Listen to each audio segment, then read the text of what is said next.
today a very knowledgeable advocate for girls' education will be joining us. Introducing our very own Mrs. Brenna Layton, our social studies teacher of Teen C. Shall we proceed to the first question? Thank you, sure. What are the implications for our family, community, and society if girls are not sent to school? Well, in any society where you have about 50% of the population not attending school, you're going to be missing out on 50% of that population in the workforce. And their ideas and their creativity and their economic power. So it is a disadvantage for any society that eliminates any group, even women, from the workforce and from education. How will this impact a girl's life? Sorry.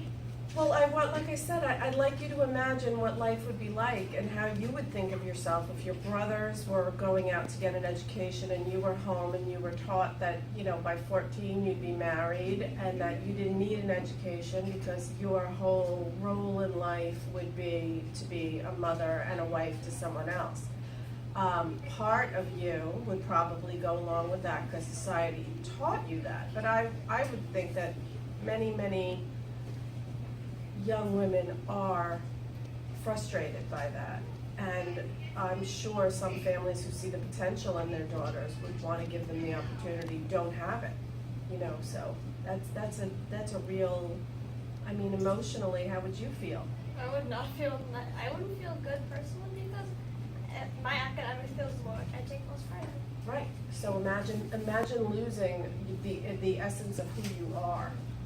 It makes you shiver. It makes you really feel for these people in other societies who don't have the same opportunities. As a society, what can we do to address this issue, not just as a whole globally, but in our own communities as well?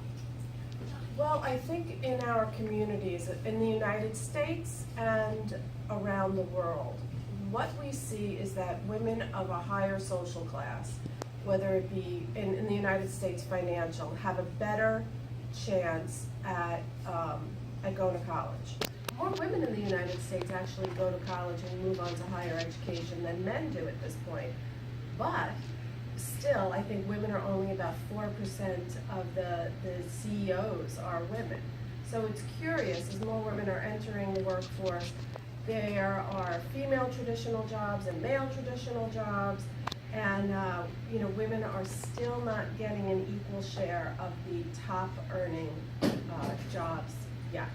But as I remind you almost daily, we as women in the United States haven't even had the vote for 100 years. So while we have far to go, we have come very far. What can governments and international institutions do to transform the status of girls globally? I think education is number one, and going into places and showing them that there can be economic prosperity when you allow women to contribute to the economy. There are different international organizations like He4She, which is something that's through the UN, where we have men advocating for women. In many societies, women who speak out or advocate for themselves are not treated well. So we have to reach out and help the others who also believe that this is an important idea are able to get out there and help the girls go to school. Where do you think the issue of girls being denied an education originate? I think it goes back a long time. I think even in Western society, women didn't have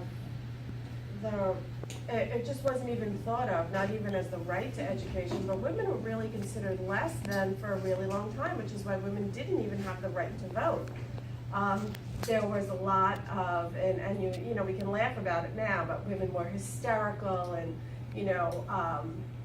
just not fit, too emotional and too emotionally attached. They didn't have the same amount of reason as men.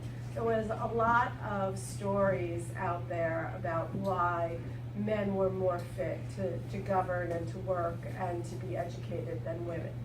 However, there was always a group of well-off people who educated their daughters. That has always been the case. I think people looked at those girls or women as an exception because they were in that group of people so blessed to be at the top of their social pyramid. The idea of girls being allowed in education originates. I think, again, the upper class has always educated their women. The women in the upper classes have always had access if they had the ability and the interest. Maybe it was an amusement, maybe the fact that they would have to help their fathers or their husbands or their brothers or even rule themselves may have been the reason behind that. But that always existed. It just didn't exist for the rest of us for a really long time. But it also didn't exist for men and for common men for a long time. So, you know, one goes in hand with the other. Common women are always 10 steps behind the common men. When exactly do you think that girls will be able to have full education internationally? Boy, that is a tough, unanswerable question. I think that we have to start in our own country and make sure that we can create a model here where everyone has equal access to education and equal access to good education. We have to increase our high school graduation rate in some places with some groups of people. And then we have to support them through college or maybe even something different. Maybe there are other types of education programs. Not everyone is interested in international women's rights. So we have to take into account those people who can contribute to society in a different way, not the strictly liberal arts, education, business model, so that they can contribute as well. I think that's important. And people think that this is of the past in the United States, but can you explain to us how it isn't? Well, one of the things that we've talked about in class is when women are choosing careers or thinking about their future, they very often think about the family that they want to have. And maybe that's just society telling us, and maybe it's my generation and less with yours, but it's certainly a factor in choosing the kind of career that would allow you some flexibility for time with your family. Where a lot of the more competitive jobs, because they are male dominated and men don't need to, and men normally have wives who will take care of that for them. Women, there's the thing about women need wives to help them with their families.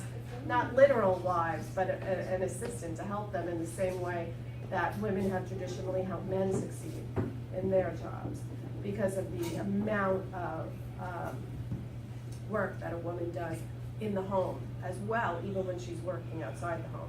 So you have to consider how you're going to manage this, where men generally, not always, but generally are out there thinking about the job that they want to do without regard to their family. No one asks a man, how do you do it all? How do you do it? But people ask, even me, who has a pretty good schedule for having kids, how can you manage 3 children? Well, you do. Do you think that women will always be demoted and graded? If so, why? If not, please explain. I don't know that women are demoted and degraded. I think that as we become more aware of how this affects the family and what's good for our country and our economy, I think that people will open their eyes to how, I guess, what would benefit everyone. And I think that maybe as women have their own businesses and entrepreneurship is encouraged, that perhaps things will change as more women are running businesses and creating businesses. There will be more of an eye toward kind of incorporating this in a more natural way. So if you have to go pick up your kid at 3, you can go back to work, you can work from home for the rest of the night. There's a little more flexibility because that's what you guys deserve, you know? Kids just still deserve to be raised by two loving parents if they can. Hypothetically speaking, if this issue does continue far into the future, how do you think females will be treated then? Well, I think that it's always going to depend on the situation, on the in the industry where they work, in the place in the United States where they live. And they're based on their race and their education level. So there are a lot of things that go into how women are treated in the workplace. Most of it, and I know that you talked about this in ELA, is who has the power in the situation. So the more education you have, the more power you have. So that's why it's important for girls to become educated. The more experience you have, the more power you have. The more you're able to, stand up for yourself and advocate for yourself, the more power you have. So those are important things to kind of teach our girls now, if they want to be in control of their lives a little bit more, that, it's okay to grow up and be a doctor and have a cleaning lady, and instead of, in my culture, being embarrassed about having a cleaning lady, because you don't want people to think you can't clean your house. I got over that, by the way, really pretty fast, about 10 years ago, just so you know. Yeah. What do you think continues to confine girls in such a way that they're not receiving the education that everybody should have as a basic human right?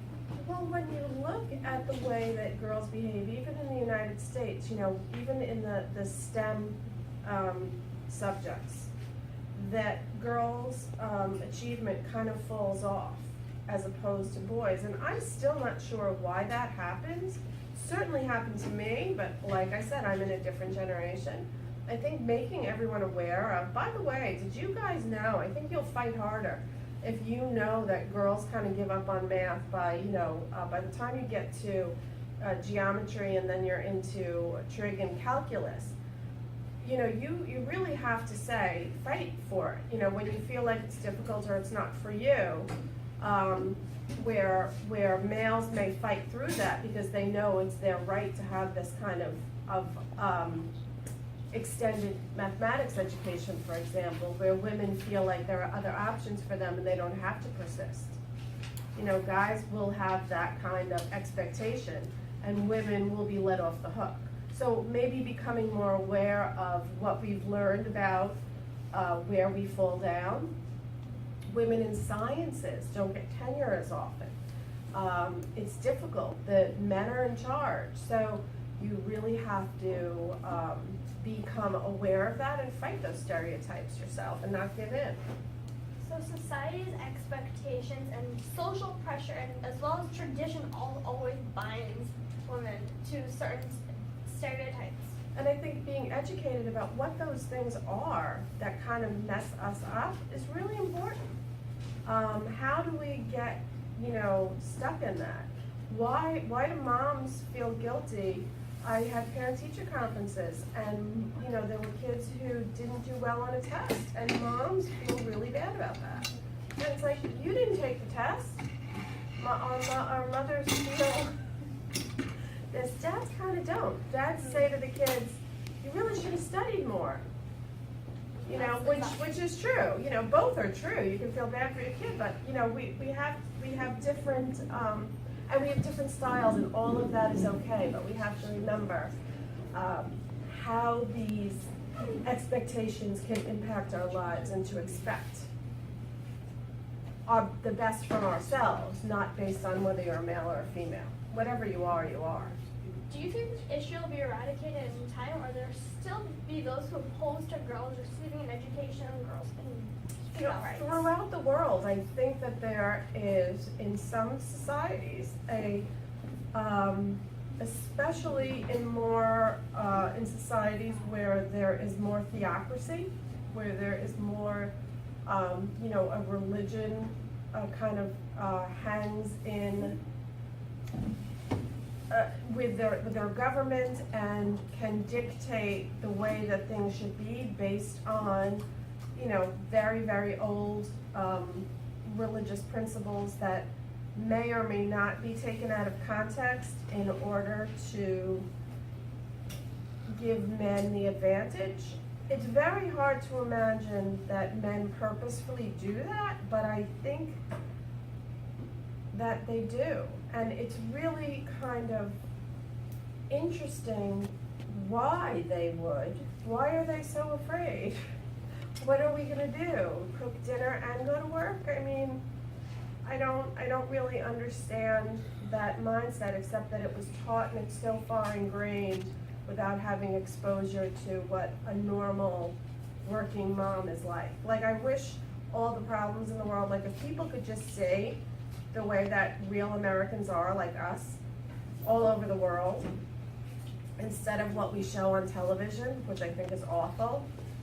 The way that Americans are depicted, whether it's on the Housewives show or on anything on the E! Channel or anything in Hollywood. You know, we're not like that at all. If you know me, guys, you know I'm a pretty boring mom who works and loves social studies and kids. And people knew that in America there are more people like me and like you. I don't think people would think that we were as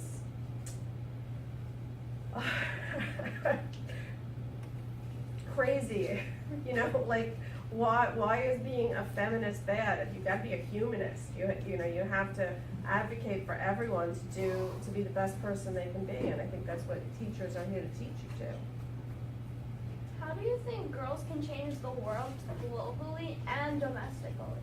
I think that you have to try to reach your potential, whatever that is, and you have interests and gifts that you have to realize. And you set a huge example in society by doing that, by becoming another female who is able to self-actualize, to become the best person that you can be. And if you're interested in that, then I would say study, you know, international women's rights. Study the economic ways, like when you learned about a long walk to water, how can we build wells if that society in Sudan doesn't really mind if girls work, but they can't because they need water, then we need to go in and solve some of those problems that we can, and you know, then let that society evolve on its own. What do you think? It was a pleasure speaking with you, Mrs. Layton. Your answers were well thought out and most appreciated by the audience. Thanks.